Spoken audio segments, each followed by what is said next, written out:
지금 이 자리에 모이신 우리 귀한 교우님들과 영상 앞에서 같이 학습을 자리하고 있는 교회 여러분을 주의 이름으로 환영합니다. 오늘 우리가 학습할 내용은 장로교회 정치원리 191쪽 중간에 있는 괄호 3번 강도 장로와 치리 장로에 대한 부분을 학습해 나가도록 하겠습니다. 장로교에서는 장로직은 교회가 일정한 규모 이상이 되어지면 반드시 있어야 할 직무입니다. 그래서 교회 회집 인원이 교인으로서 일정 수가 형성되어 있는데 이제 그것은 대개 이제 성찬 회원 중심이죠. 그러니까 교인으로서 자리를 세워진 교인이 일정 규모가 되었는데 장로 직분을 두지 아니하는 것은 교회 구성에 있어서 올바른 것이 아닙니다. 그래서 노회에서 보게 되면 이제 조직교회다 또는 미조직교회다 이렇게 구분을 합니다. 미조직교회는 당회가 구성되어 있지 않다. 다시 말하면 장로님이 세워지지 않은 형태, 그건 미조직교회라. 그리고 조직교회는 이제 장로님이 세워진 교회를 의미합니다. 미조직교회다 그러면 다들 알 수 있죠. 저 교회는 교인이 30명이 되게 안 되는구나 이렇게 생각할 수가 있고, 그리고 또 혹 그것이 넘어도 아직은 교인들 가운데 교육과 신앙이 성찬 회원으로 세워질 만한 적절한 교인이 30명이 안 되는구나 이렇게 생각할 수 있습니다. 그러나 대체로 이제 회집이 40이 넘어간다 그러면 적절한 교육과 준비를 거쳐서 장로님을 장로 직분을 세우고 당회를 구성하는 것이 맞는 것이죠. 이게 사실은 그래서 우리나라의 미자립 교회가 절반이 넘어요. 교회 재정을 스스로 감당 못하는 미자립 교회가 한 55% 정도까지 육박해 갑니다. 우리나라 교회 전체 교회가 굉장히 영세하죠. 뿐 아니라 그렇다는 건 뭘 의미하냐면 미조직 교회가 그렇게 많다는 것이에요. 그래서 이제 한간에 우리 목사님들은 교회를 개척해서 나도 조직 교회를 한번 이루고 싶다, 당에 있는 교회를 하고 싶다 이런 것이 하나의 소원이 될 만한 그만큼 쉽지 않은 개척 교회의 상황을 거쳐갑니다. 여러분들 흔히 이제 교회를 오고 가면서 길에서 보이는 건물도 있고 이렇게 좀 교회 규모가 있어 보이는 교회들은 굉장히 우리나라 전체 교회를 보게 되면 드문 것이죠. 100명의 회집 인원이 많이 잡아야 15%로 보니까 한국교회 전반에서 15% 정도만이 100명이 회집하는 교회일 것이다. 이렇게 보니까 전체적으로 어렵죠. 도시교회에서 이제 50명 교인이 되면 자립이 됐다 이렇게 생각합니다.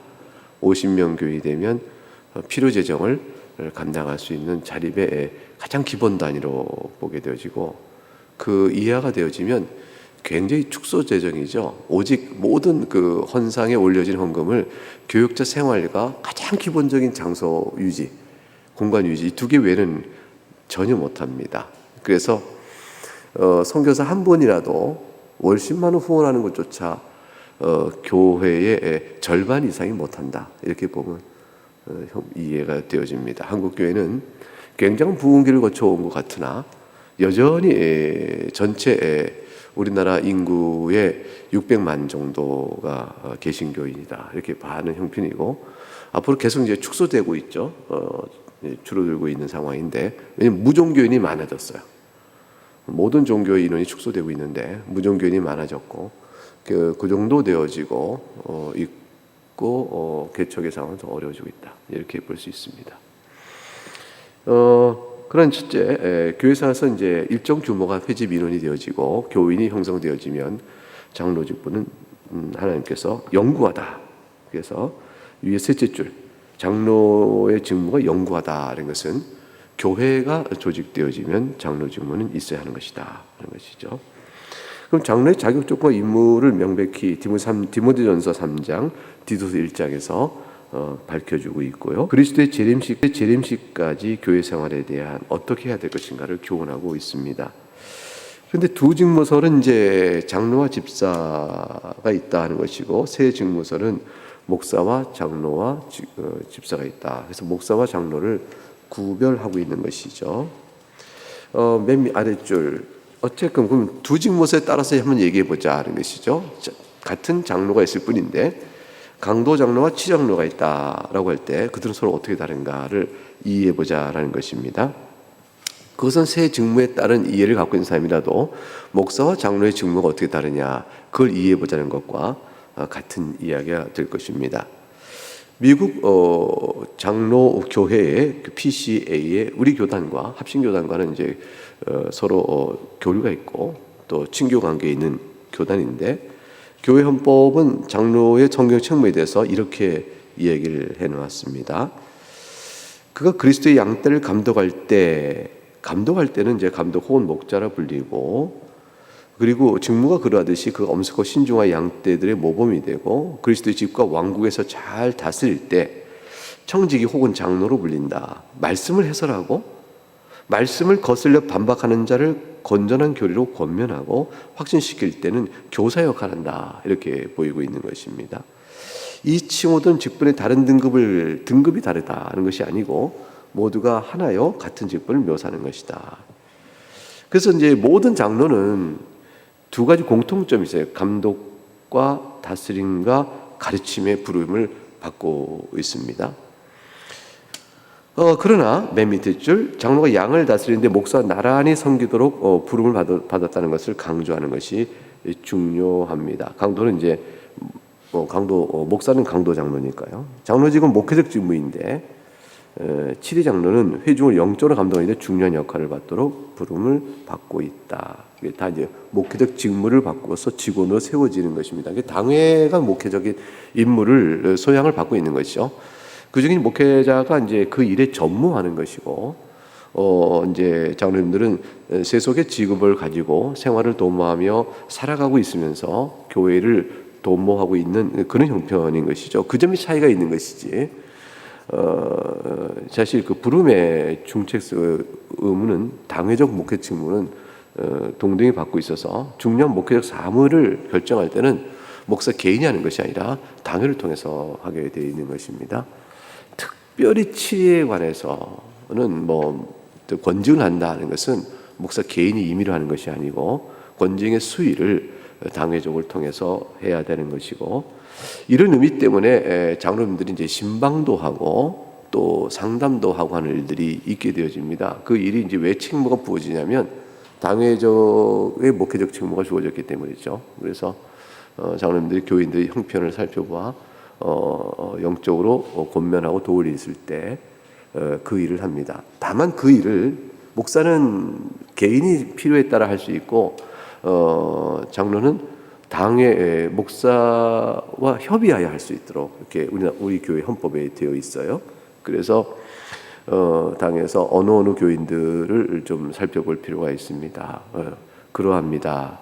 그러면 수고를 부탁드립니다. 제가 수고하겠습니다. 이렇게 해서 이제 되어지는 협의 과정을 통해서 장로는 이제 교인의 신방과 또 형편을 살펴보는 일들을 하게 돼 있고, 목사는 이제 본인의 필요에 따라 할 수 있는 형태의 차이가 좀 있습니다. 그러나 그것은 당회적 부름의 목회적 책무라는 공통성 안에서 해가는 일이고, 그 차이는 되게 다른 데 있는 게 아니라 이제 강도 장로로 서 있는 목사는, 또 목사의 직분을 세 직무를 본 목사는 그 일에 전무하도 부름받고 있는 사람이라는 측면에서 그 일이 그렇게 되어집니다.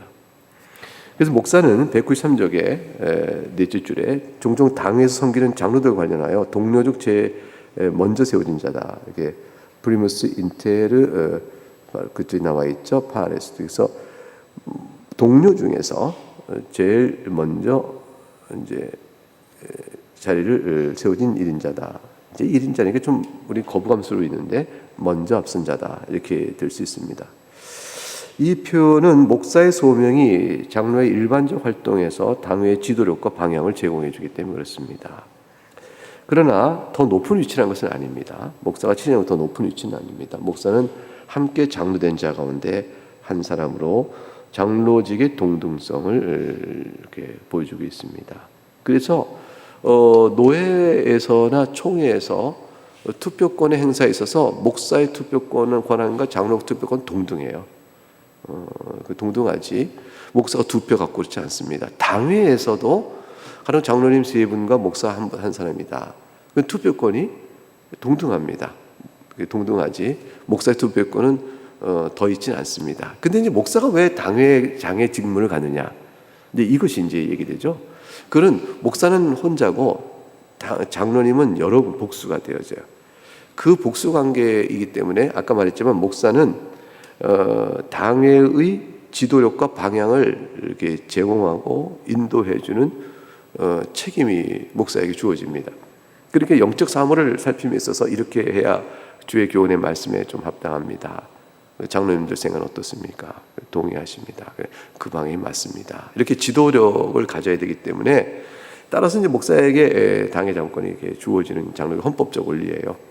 그리고 이제 수의 비중이죠. 목사는 한 사람이고 장로님은 2, 3, 4, 10 이렇게 교회 규모에 따라서 늘어날 수 있는데 그 수의 규모에 있어서의 목사 지도력의 균형성은 그에게 이제 당회 장권을 줌으로 인해서 그걸 유지해 나갈 수 있도록 하는 것이죠. 그것은 이제 오해돼서 세속적인 어떤 권력의 정점으로 본다는 것은 매우 교회적이지 않은 것이고 악한 거예요. 매우 악합니다. 그래서 당회 정권을 갖고 있지만 모든 일의 결정을 한 사람의 한 표로 결정하게 되는 것이죠. 그래서 대체로 이제 목사는 투표하지 않고 장로님들이 복수 여러 명 있을 때는 장로님들 뜻을 분별하여 그 가운데 하고요. 만일 찬반 어떤 사안의 찬반이 당회 안에서 똑같다, 비등하다. 그러면 뭐 캐스팅 보트처럼 목사가 어느 표에 던져서 결정한다 이렇게 하지 않고 그때는 사안을 미뤄둬야 되는 것이죠. 그게 대처럼 미뤄두고 넘어가야 되는 겁니다. 왜냐하면 영적인 갈등이라는 것은 그렇게 사무적으로 딱 잘리는 게 아니고요. 교회 사무라는 것이 시급하여 당장에 맞서고 있는 견해 속에서 결정해야 될 만한 시급한 일은 없어요. 되게 이제 욕심이 있으면 결정권을 가지려고 합니다. 한 표 더 해서. 근데 뭐 교회를 뭐 예배당을 건축해야겠다. 이 큰 사무. 예배 반대하는 인수가 많을 수 있거든요. 우리 교회 여러 형편을 볼 때 또 해야 돼. 이랬을 때 이제 이런 사무를 목사님은 그런 마음을 가져야겠다. 그게 이제 뭐 있어서 밀어붙이는 형태로 돼가지고 이렇게 반대 세력이 팽팽한데도 한쪽 결정한다. 이렇게 되면 교회가 시험이 드는 거예요. 그러면 절대로 시급한 일이 아니에요. 그건 때가 되어지고 무르익고 다 상황이 허락되어질 때나 있는 일이에요. 교회 큰 결정이 다 그래요. 나머지는 다 목회적 선한 방향에 따라서 결정해 나가면 되는 일이에요. 그때는 대개는 완전한 그 만장일치까지는 어려울 수는 있어요. 그러나 형태적으로 만장일치되거나 정 어려울 때는 작은 소수의 반대가 있더라도 다수의 의견을 따라 할 수 있지만 소수의 반대조차도 극심하면 그건 미뤄두는 게 좋습니다. 왜냐하면 예컨대 이제 담임 목사 청빙의 경우도 마찬가지예요. 얼마나 중요한 일이에요. 그런데 이제 이게 3분의 2의 투표로 우리가 담임 청빙을 의결 정족수가 3분의 2만 넘으면 되는 거 아니겠습니까? 그러니까 이제 근데 어떤 분이 70%의 지지 투표를 받아서 담임 목사 청빙이 법적으로는 유효해요. 근데 30%의 반대 투표가 아주 심해요. 아주 심하면 그렇게 된 그 투표의 상황 속에서 30%의 진정과 또 설득과 일정한 시간을 더 갖도록 돼 있어요. 그래서 그것이 원만한 타협으로 이루어질 때까지 좀 미뤄두게 돼 있는데 그런데 이제 30%가 일정 시간 이외에도 끝까지 반대되어지면 그러면은 30% 때문에 부결은 안 시켜요. 왜냐하면 70%의 지지를 무시할 수 없기 때문이죠. 그래서 소수의 반대자를 위하여 시행을 위한 연기와 또 기도의 시간을 갖고 있고 그러나 이제 부결은 못해요. 왜냐하면 70%의 지지를 또 반대해보면 여기서 이제 더 큰 문제가 생기는 거죠.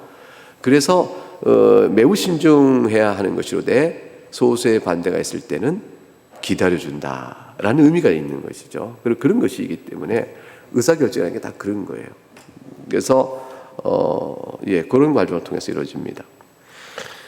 그래서 이제 193쪽에 보게 되면 PC에는 장로직이 동등 숙고됐는데 그것은 교회 헌법이 잘 나타나 있다. 거기에 따르면 7회인 당회, 노회 혹은 총회는 요 말이 참 중요하죠.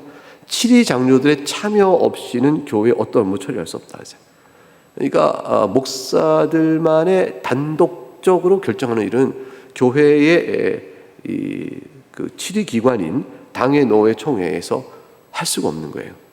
이것을 이렇게 하겠다 그러면요, 이거 굉장히 문제가 생기는 거죠. 그래서 이제 어느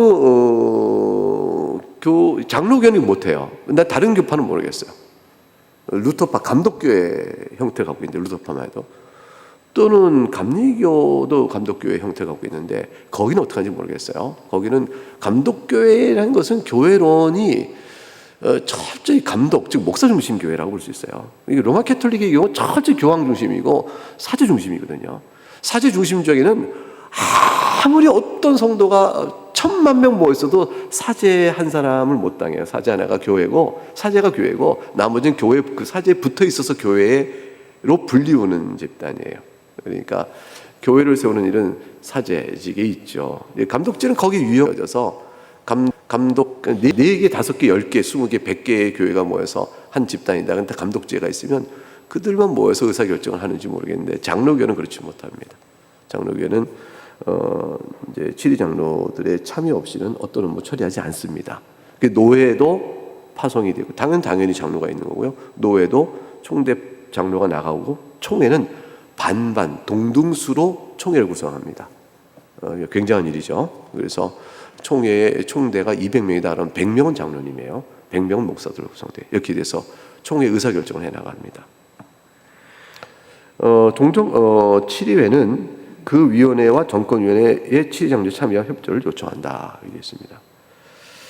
이것이 강도 장로와 7위 장로의 공동직무에서 함께 선교도 부름받은 사실을 강조하는 것이다. 이것은 강도 장로와 7위 장로 사이에 차이가 없음을 말하는 것이 아니다. 동일한 직무내에 있는 두 개의 다른 지위를 나타내는 것이다. 우리는 따라서 강도 장로, 7위 장로 사이에 기능상의 어떤 차이, 기능상의 어떤 차이인 것은 부르심 받은 맡은 일의 어떤 차이를 의미하는 것이죠. 이것이 과연 무엇일까?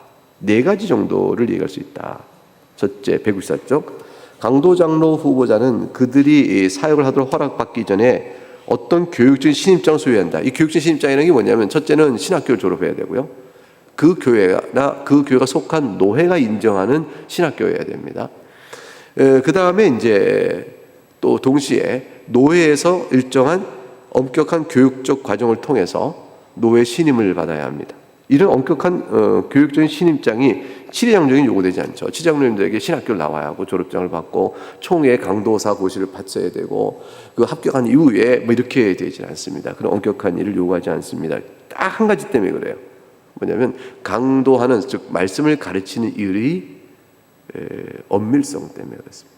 그 일이 정확하며 바른 말씀을 전해야 되기 때문에 신학적인 통제가 필요하죠. 교육이 필요한 거죠. 그래서 이런 것들을 요구하고 있습니다. 이것이 잘못돼서 이제 교육 졸업장이 무슨 뭐 권리처럼 사용되어지고 형식적 권리로 나오게 되면 이제 교회가 막 부패가 약해진 거죠. 그 내용, 가르침의 내용은 신학과 장로교의 고백 신학과 성경의 말씀에 어긋나는 일을 막 하고 있는데도 그가 이제 이런 신학대학원을 졸업했다라는 것으로 인해서 그 자격을 주장해 나간다는 건 형식적 자격이지 내용적으로는 이미 버려진 거예요. 그것을 이제 판단하여 그것이 그런 일이 없도록 하는 일을 이제 당회가 책무지고 있는 것이고 노회가 책무지고 있는 것이죠. 그래서 그렇게 됩니다. 아무튼 그렇게 요구되고 있고요. 더욱이 7위 장로 후보자는 당회에 검증받고 승인을 받는다. 이렇게 되어 있습니다. 그래서 장로 후보자가 세워진 당위에서 검증과 승인을 받아야 하는 것으로 세워집니다. 그런데 강도 장로는 그것에 더하여 교육적인 신입장이 있어야 한다라는 것이죠. 이 말은 뒤집어 얘기하면 7위 장로가 강도권을 행사하고자 하는 이제 분이 있을 수 있어요. 그리고 이제 또 은사가 또 있는 거예요. 그러다 보는데 다만 이분이 이제 신학 총회가 지정한 신학 교육의 절차를 받고 있지 않아요. 그 과정. 근데 이분은 마음에 이제 그 설교도 하고 또 목양도 하고 하는 목회 일반에 대한 굉장히 강한 열망이 있어요. 근데 이제 장로로서 그 일을 하고자 해요. 그럴 때는 이제 뭐냐면 신대원을 가야 되는 거예요.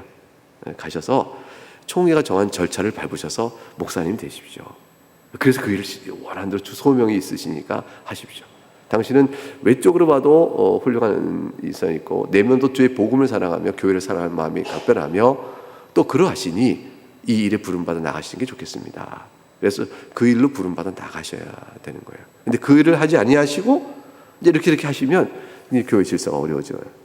그래서 이제 많은 장로님들 가운데서도 이제 늦게 신학하신 분들 계세요. 이것이 마음에 있어서 하죠. 그 되게 우리 학교가 환영하죠.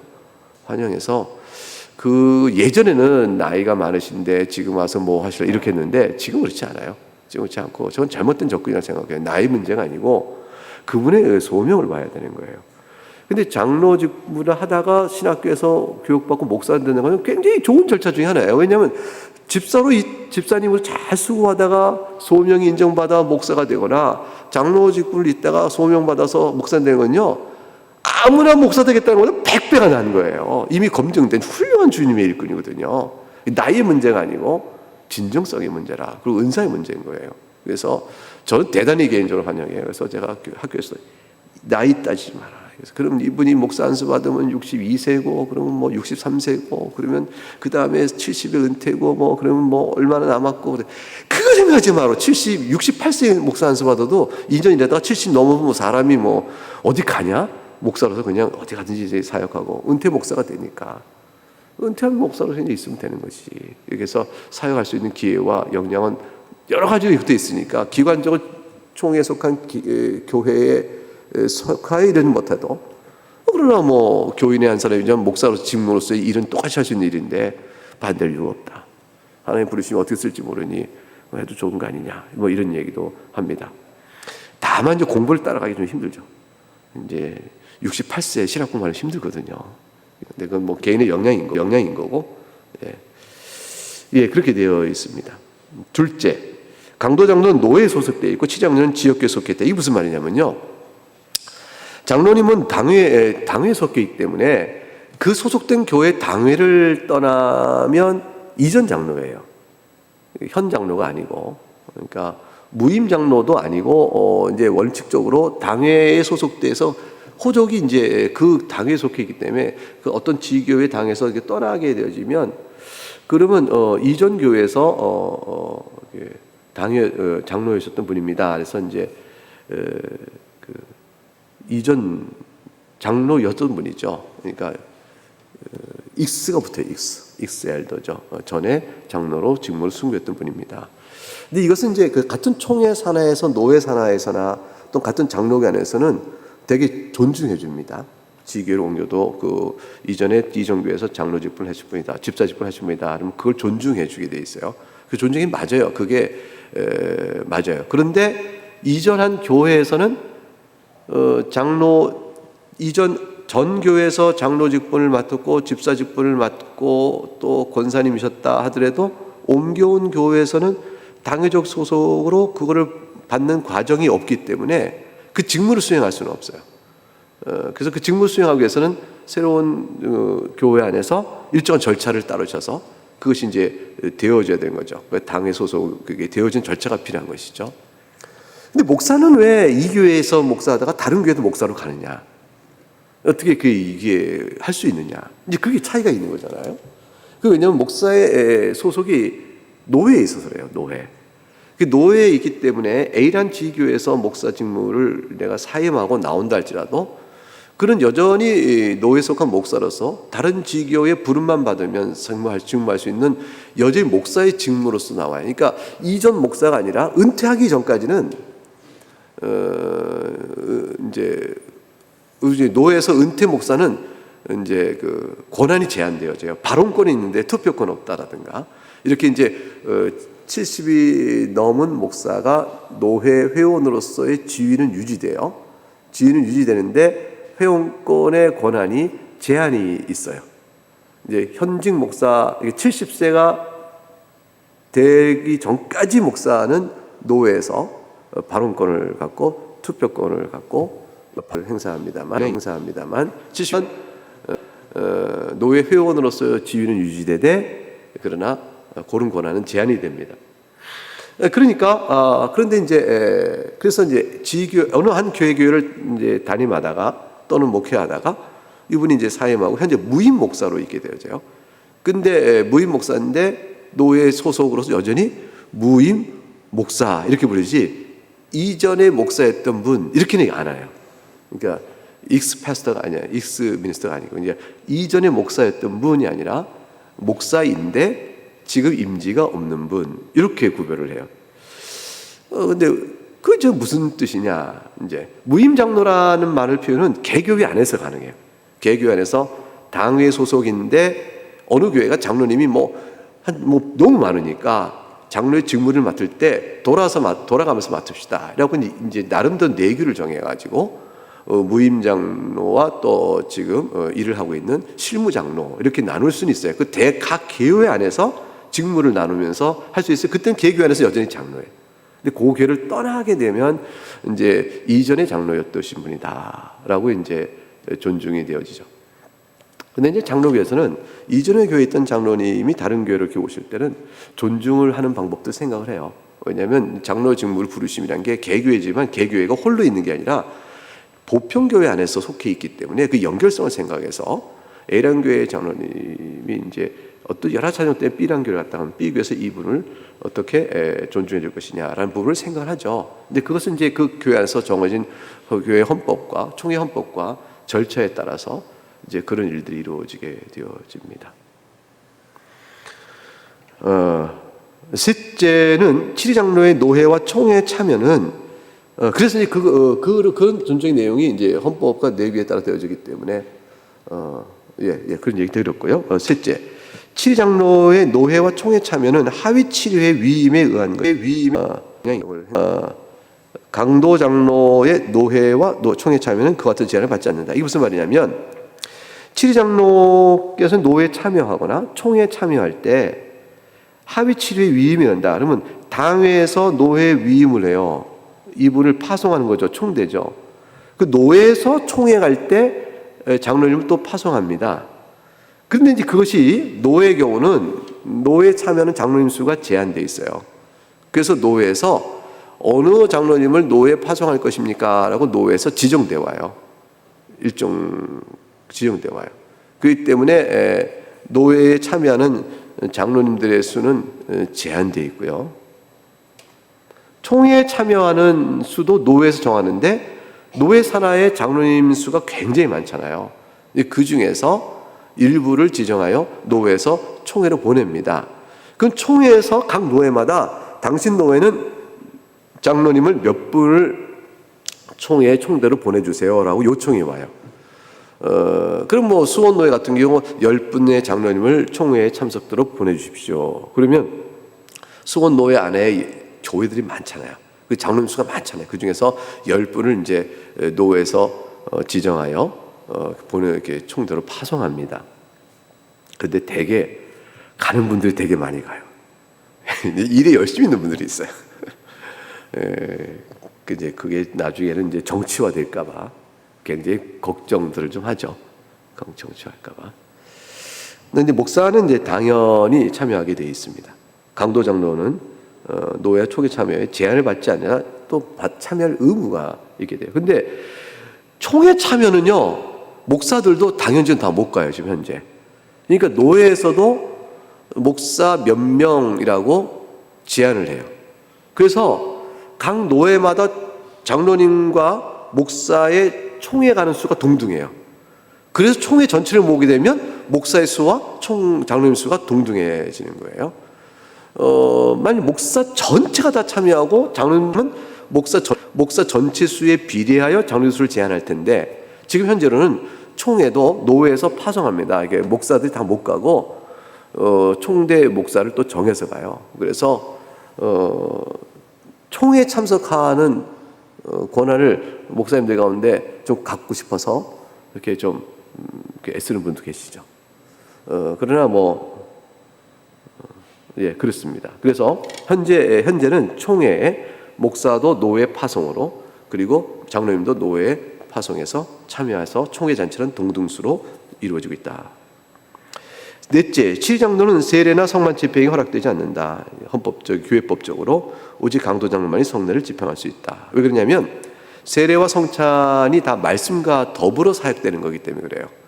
이 자체만이 아니고 세례도 말씀의 사역으로 세례가 세워지는 것이고 성찬도 말씀의 사역으로 집행되기 때문에 그렇기 때문에 이제 목사에 의해서 성례를 집행하도록 되어져 있습니다. 그런데 이제 네 번째에 대해서 이제 이의를 제기하는 분이 있어요. 왜냐면 밑에 둘째 줄 장로직의 동등성을 말한 성경의 가르침을 훼손한 게 아니냐. 이건 마치 성례권을 목사만 갖는다면 7위 장로를 195첫째 줄 강도 장로 밑에 두는 게 아니냐 이런 식의 생각을 하고 성례된 시간을 오직 강도장에만 제한한 것이 성적 근거는 뭐냐 이제 이런 문제가 된 것이죠. 넷째 줄에 장로교의 정치와 웨스트민스터 신앙 고백서에서 이런 것들이 이제 규명되어 있습니다. 물론 문제를 완전히 해결한 것은 아니죠. 7위 장로에도 허용해야 한다라는 것은 그러나 장로 성경의 가르침과 그다음에 이제 일반적 교회사 속에 해왔던 일에 일치된 견해는 아니다. 장로교를 떠나면 감독교회는 물론 안 돼요. 근데 장로교도 떠나고 회중교회도 그렇게 잘 안 합니다만 이제 좀 더 나가서 본래 침례교로 넘어가게 되면 그런 일들이 있게 되었어요. 지금도 한국 침례교는 그렇게 안 할 거예요. 근데 이제 침례교로 넘어가거나 또는 이제 이렇게 뭐냐면 만인 재상론을 잘못 이해하고 있는 이제 소수의 여러 플리마우스 브레든 처치 같은 것, 이제 이분들은 이제 돌아가면서 서로 설교도 하고 돌아가면서 직무를 맡기 때문에 세워진 리더들이 뭐 리더를 세워요. 그럼 7분을 세웠다면 7분이 돌아가면서 해요. 거긴 목사라는 직이 없어요. 리더들이 해요. 리더를 장로라 칭할 수 있지만 돌아가면서 합니다. 그래서 그런 전임 강도 장로나 목사라는 사역에 전무하는 직분을 두지 않는 그런 정치 체제를 갖고 있는 교회들에게서는 뭐 이런 제한이 없어요. 그래서 이제 그 교회사 속에 다양한 교회 정치체를 갖고 있는 여러 유형들의 교회들이 있어서 이제 이런 일이 있습니다만은 그러나 장로교 정치는 그렇게 하지 않습니다. 예컨대 이제 195쪽에 첫째 제한성에 대한 이유에 대해서 두 직무설이 하나의 장로 직무의 두 개의 지위를 인정한다는 사실 상기해보라. 기능에 관한 것이다. 기능에 관한 것이다. 둘째는 강도 장로는 즉 목사는 설교와 가르침을 수고하고 교회에서 그리고 수고에 대해 후원을 만들고 상기해보자. 치장로도 부름을 받을 때는 실제로 가르친다. 그러나 정규적이고 공적인 말씀 사역에 대한 부담을 우리 치장로에게는 지워지는 것이 아니다. 그리고 셋째는 성경은 성례를 하나님의 말씀과 연결시키고 있다. 따라서 말씀 사역자가 성례를 집행하는 것이 합당한 것이다 라는 것이고요. 그 다음에 넷째는 성경은 치장로가 세례 성만서 집행하면서 보여주지 않는다. 신약 성경에서 성례 집행은 다 목사가 담당해왔다는 사실을 이렇게 성경에서 신뢰적으로 볼 수가 있다. 이렇게 되어 있습니다. 네, 여기까지를 공부하겠습니다. 다음 시간에 기간제 장로직은 장로의 직분의 기간이 있냐 이 부분에 대해서 논의하며 공부하도록 하겠습니다. 예, 감사합니다. 기도하겠습니다.